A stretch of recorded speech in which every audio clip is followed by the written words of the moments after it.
Buongiorno amici, oggi insieme alla mia gattona Sophie iniziamo a studiare John Locke.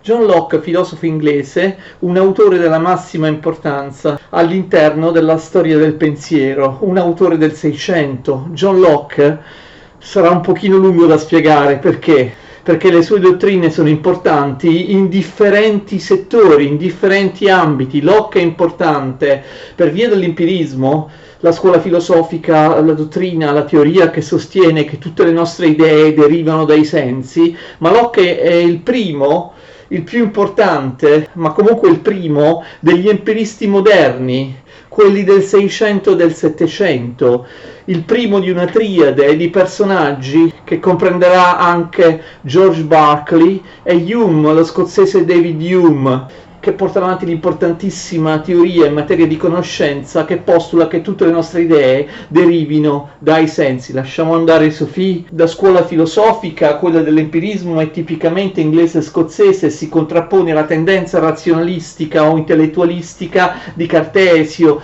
in parte di Hobbes, di Spinoza, di Leibniz, di tutti quelli che invece sostenevano che le nostre idee non derivano dai sensi ma derivano dall'intelletto e a volte sono anche idee innate, comunque sono idee a priori. Quindi importantissima la teoria della conoscenza di John Locke, è alla base appunto dell'empirismo sei-settecentesco, dell'empirismo moderno. Ma Locke non è importante solo per la gnoseologia, per la teoria della conoscenza. Locke è importante anche per le sue idee politiche.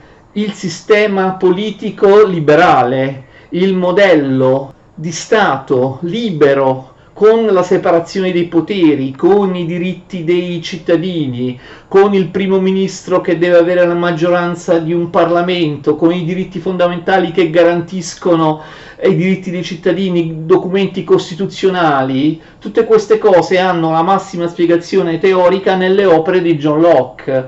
Quindi il sistema politico liberale avverso all'assolutismo, il sistema politico che garantisce che la sovranità appartiene al popolo, il sistema politico giusnaturalistico che sostiene che il popolo, per il proprio interesse utilitaristico e non altro, fonda lo Stato contrattualisticamente affinché lo Stato garantisca i diritti naturali dei cittadini stessi. Giusnaturalismo di Locke. Esso sarà alla base delle costituzioni, lo vedremo, degli Stati Uniti d'America, oppure della rivoluzione francese, della Repubblica francese nata dalla rivoluzione. Quindi importante Locke per la sua dottrina della conoscenza, ma importante anche per la sua teoria politica, ma anche per la religione, per il suo cristianesimo semplificato, per la sua tolleranza religiosa. Tutti questi aspetti, l'empirismo nella teoria della conoscenza, il liberalismo nella teoria politica, la tolleranza in materia religiosa influenzeranno in maniera diretta e notevole gli illuministi, sia gli illuministi inglesi sia i grandi personaggi dell'illuminismo francese del Settecento. Vedremo poi naturalmente molto in dettaglio queste idee, questi argomenti che vi ho appena accennato. La vita e le opere di John Locke. Dedichiamo a questo la nostra prima lezione su Locke e si prestano ad una trattazione veloce, facile. Locke è un filosofo inglese che nasce nel 1632 in un villaggio vicino Bristol, nell'Inghilterra sud-occidentale. Ben presto lui si sposta a Londra e a Oxford a studiare. Lui studia all'interno del prestigiosissimo Christ Church College, all'interno dell'Università di Oxford. Ad Oxford il giovane Locke entra in contatto con personalità notevoli della scienza e della cultura dell'epoca, personalità che portano avanti la nuova scienza empirica, galileiana, basata sull'esperimento, una scienza, una filosofia della concretezza. Locke conosce grandi personaggi sia a Oxford sia a Cambridge. Locke diventa amico di Robert Boyle, il celebre chimico. tutte queste frequentazioni con personaggi progressisti, con personaggi fautori di una scienza molto distante dall'aristotelismo scolastico, ma anche dal cartesianesimo, naturalmente spingeranno Locke a prendere delle posizioni ostili alla teologia e alla metafisica tradizionale, quella che si insegnava ancora nelle università inglesi o di tutto il mondo, la filosofia aristotelico-scolastica, e a procedere per una strada nuova, una strada che si confronta con le grandi filosofie sei-settecentesche a partire da quella di Cartesio. Locke studiava al Christ Church College di Oxford. In quel periodo Newton invece stava a Cambridge al Trinity College. Oxford era un'università che fino all'epoca di Locke era sempre stata meno importante rispetto ai college di Cambridge. Oxford era considerata meno rilevante rispetto alla sua rivale Cambridge, ma ormai Oxford stava raggiungendo e superando in importanza Cambridge, perché ad Oxford si era affermata una politica di tolleranza all'interno dei college, all'interno degli studi, quindi di maggiore apertura. Oxford è sempre stata tradizionalmente aristotelica. Ricordate anche nel Medioevo Guglielmo di Ockham, i maestri di Oxford, mentre Cambridge è sempre stata tradizionalmente platonica. Vedremo che Locke polemizzerà con alcuni innatisti inglesi, lo vedremo nella prossima lezione, chiamati anche appunto platonici di Cambridge, proprio perché erano personaggi che stavano a Cambridge, mentre invece Locke stava a Oxford. Che cosa studia Locke? Attenzione, lui non studia filosofia, lui studia teologia e studia anche medicina all'Università di Oxford. Non diventerà mai un medico, perché per poter dirsi medico e poter esercitare la professione medica ci voleva un dottorato in medicina. Locke invece prese un titolo, un grado negli studi di medicina che era inferiore, era soltanto maestro delle arti, magister artium in medicina, cioè era come una laurea breve, un titolo che non permetteva di esercitare la professione di medico. Tuttavia Locke si interesserà di medicina e praticherà la medicina per tutta la sua vita. Nella sua biblioteca moltissimi erano i libri di medicina, anche acquistati, letti e studiati da Locke molto tempo dopo il suo abbandono della facoltà di medicina. Veniva chiamato dagli amici ironicamente il dottor Locke, pur non potendo di fatto legalmente esercitare la professione di medico, ma lo faceva lo stesso per se stesso o per altri, in particolare amici importanti. Nei primi anni 60, dal 60 al 64, John Locke pubblica le sue prime opere, come per esempio il saggio sul magistrato civile. Pubblica anche un'opera sul diritto naturale. Queste prime opere non sono particolarmente importanti perché il pensiero politico di Locke, soprattutto in materia di giurisprudenza o di religione, all'inizio lui non era così liberale, così moderno come sarebbe stato in seguito. All'inizio il suo pensiero era decisamente più conservatore, poi vedremo quale evento gli farà cambiare idea, lo porterà verso una prospettiva differente. Lui scrive quindi le sue prime opere, entra in contatto con persone molto importanti e si cimenta anche nell'agone della politica. Nel 1666 lui conosce e diventa intimo amico di Anthony Ashley Cooper, che è il primo conte di Shaftesbury, the first Earl of Shaftesbury. Quindi Anthony Ashley Cooper è il suo vero nome, Shaftesbury è il suo casato, è il suo titolo nobiliare. Attenzione, si scrive Shaftesbury, ma si legge Shaftesbury. Sapete che a volte in inglese vengono mangiate delle sillabe, come forse, non so, molti di voi seguono il calcio, come la squadra dell'Leicester, la conoscete, ha vinto lo scudetto qualche anno fa in Inghilterra, si scrive Leicester, però si legge Leicester. Quindi c'è quella sillaba che, centrale che viene tralasciata, come se andate a Londra, una delle principali piazze di Londra, nel cuore del West Ham, si chiama Leicester Square. Leicester Square, ma si legge Leicester, quindi si scrive Shaftesbury ma si legge Shaftesbury.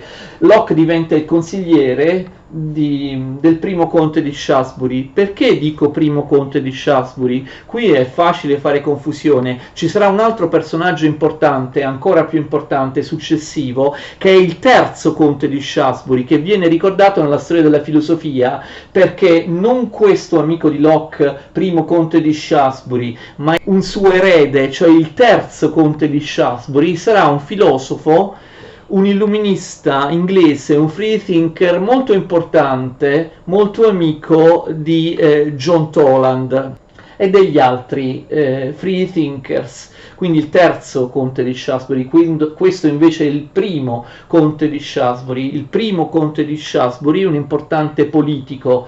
Anche il terzo conte di Shaftesbury in realtà farà politica, ma è importante anche come scrittore e come filosofo. Quindi il primo conte di Shaftesbury dà a Locke degli incarichi importanti. Lo stesso Shaftesbury diventa Lord Cancelliere, sarebbe un ministro della giustizia, però era qualcosa di più importante dell'attuale ministro della giustizia.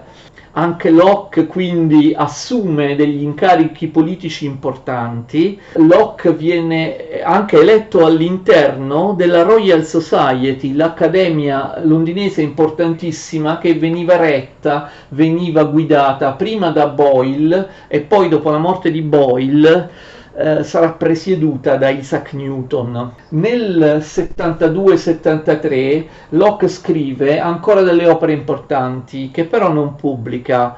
Sono il manoscritto A e l'abbozzo B. Il manoscritto A e B in inglese si chiamano Draft A e Draft B della sua opera politica fondamentale, i due trattati sul governo, Two Treatises on Government. Due trattati sul governo. L'opera verrà pubblicata molto tempo dopo, vedremo quando, ma lui, Locke, aveva già scritto una parte di quest'opera, dei due trattati di governo, in questi due manoscritti nel 72-73, manoscritti che noi abbiamo, Draft A e Draft B, abbozzo A e abbozzo B. Quindi non è corretto, come molti pensano, lo vedremo poi in un'altra lezione spiegando nel dettaglio i contenuti dei due trattati sul governo, non è corretta l'idea che i due trattati sul governo siano stati scritti e pubblicati da Locke apposta subito dopo la seconda rivoluzione inglese del 1688-89 perché vogliono fotografare e glorificare la situazione che era venuta fuori dalla seconda rivoluzione inglese nell'88-89, ma Locke in realtà quest'opera in parte l'aveva scritta prima, molto tempo prima, nel 72-73, in seguito riprenderà questi manoscritti e li pubblicherà col nome di due trattati sul governo. Cosa succede? Locke va in disgrazia perché va in disgrazia il suo protettore, Lord Shaftesbury, viene coinvolto nel 1682 nella congiura di Monmouth contro gli Stuart al potere. Ricordate gli Stuart al potere? In quel momento c'era Carlo II e poi dopo suo figlio Giacomo II. Gli Stuart in quel momento erano segretamente cattolici, volevano imporre l'assolutismo e la religione cattolica, mentre invece Shaftesbury e Locke erano liberali, cioè sostenevano il partito Whig, il partito liberale che voleva aumentare i poteri del Parlamento, lasciare al re dei poteri limitati. Il partito Whig era contrario alla Chiesa anglicana, favorevole ai puritani, l'abbiamo spiegato in storia, quindi era contrario all'assolutismo, e il partito Whig era fortemente anticattolico, quindi sia Shaftesbury sia Locke erano del partito Whig, quindi erano contro gli Stuart cattolici, contro Carlo II e suo figlio che andrà al trono, Giacomo II. Locke eredita questa sua posizione politica in qualche senso, perché il padre di Locke era un ufficiale dell'esercito che era stato di parte liberale. Quindi che cosa succede? C'è una congiura per far fuori Carlo II e per escludere dal trono suo figlio Giacomo II. La congiura fallisce, Anthony Ashley Cooper viene accusato di far parte della congiura, viene condannato a morte, ma riesce a fuggire Shaftesbury frettolosamente in Olanda. Naturalmente anche John Locke viene coinvolto, perché Locke era il principale collaboratore di Shaftesbury, quindi anche Locke, dopo essersi nascosto a Oxford per un certo periodo, nel 1682 va in esilio anche lui in Olanda e resta in Olanda per diversi anni sotto falso nome. In Olanda la sua mente si apre e diventa molto più progressista e tollerante in materia di religione. Lui tornerà, come molti altri esiliati Whig, nel 1689, tornerà in Inghilterra dopo la sconfitta definitiva degli Stuart, di Giacomo II Stuart, durante la Glorious Revolution, la Unbloody Revolution, la seconda rivoluzione inglese, che metterà sul trono, vi ricordate, Guglielmo III d'Orange e sua moglie Maria II, sostenitori del sistema liberale. Locke torna trionfalmente in Inghilterra nel 1689 senza il suo amico Shaftesbury, che nel frattempo era morto in esilio in Olanda, e si trova a suo agio. Locke avrà anche tanti incarichi ufficiali politici importanti dai nuovi regnanti, che naturalmente avevano apprezzato la sua fedeltà ai Whig e la sua ostilità nei confronti degli Stuart. Locke scrive le sue opere più importanti in un periodo limitato di tempo. Nel 1690, nello stesso anno, vengono pubblicate le sue due opere più importanti, sia quella sulla politica, che io vi ho già citato, l'opera che giustifica il sistema liberale e la divisione dei poteri, il diritto di resistenza dei cittadini al sovrano dispotico, eccetera, si chiama Due trattati sul governo, 1690, ma nel 1690, vi ricordate che i due trattati sul governo Locke li aveva già scritti in parte, abbozzati?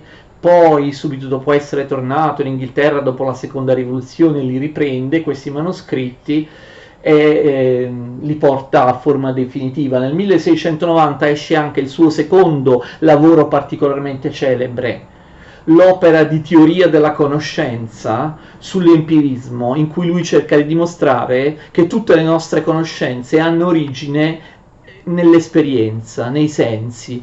Quindi due capolavori per i quali Locke è tuttora universalmente ricordato. Entrambi vengono pubblicati a Londra nello stesso anno, 1690. L'opera sull'empirismo, sulla gnoseologia, sulla conoscenza si chiama Saggio sull'intelletto umano, in inglese Essay on Human Understanding. Anche le opere sulla tolleranza religiosa o sulla pedagogia di Locke escono proprio in questo periodo. Nel 1689 la prima lettera sulla tolleranza, che a volte viene anche chiamata, come le successive, prima epistola sulla tolleranza, 1691 seconda lettera o seconda epistola sulla tolleranza, nel 1693 la terza lettera sulla tolleranza. Nel 1695, inoltre, lui pubblica l'importantissimo scritto sul cristianesimo, un cristianesimo ultra semplificato che fa da base alla possibilità di essere tolleranti nei confronti di tutti, non proprio di tutti. La tolleranza religiosa di Locke è limitata, lui tollera tutte le posizioni protestanti, tutte le sette protestanti, la tolleranza di Locke si arresta nei confronti di atei cattolici non rientrano nella tolleranza, non vengono tollerati. Questa tolleranza molto importante, però comunque limitata, era tipica della tradizione puritana inglese, la tradizione prima repubblicana dell'esercito cromwelliano, delle prime due guerre civili inglesi, della prima rivoluzione inglese, ma poi anche dei Whig successivi. Questa tolleranza che vale per tutti i protestanti ma non per i cattolici e non per gli atei, era la medesima posizione che avevano avuto scrittori repubblicani come Milton oppure Sidney decenni prima, all'epoca della prima rivoluzione inglese, oppure in contemporanea a Locke alcuni illuministi inglesi, free thinkers come John Toland. Qui bisogna aggiungere anche il saggio sulla tolleranza scritto molto tempo prima, ma Locke scrive anche altre opere, per esempio l'opera sulla pedagogia, sulla famiglia, sui figli, intitolata Pensieri sulla pedagogia. Quindi tutte le opere importanti di Locke vengono pubblicate in un lasso piuttosto ristretto. Locke conduce i suoi ultimi anni serenamente ospite di Lady Masham.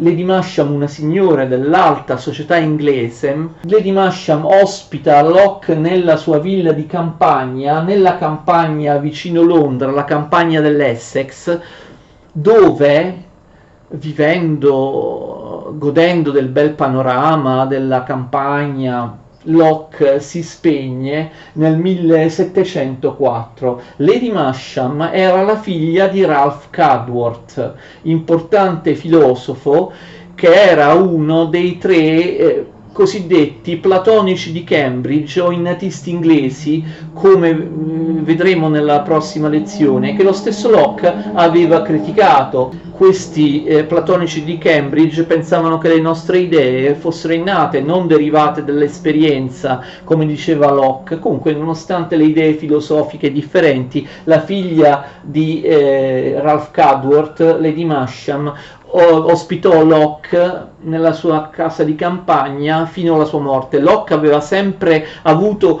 una salute cagionevole, per questo era stato costretto dall'aggravamento delle sue condizioni a trascorrere molti anni dedicandosi completamente alla lettura e alla scrittura, abbandonando le sue attività pubbliche.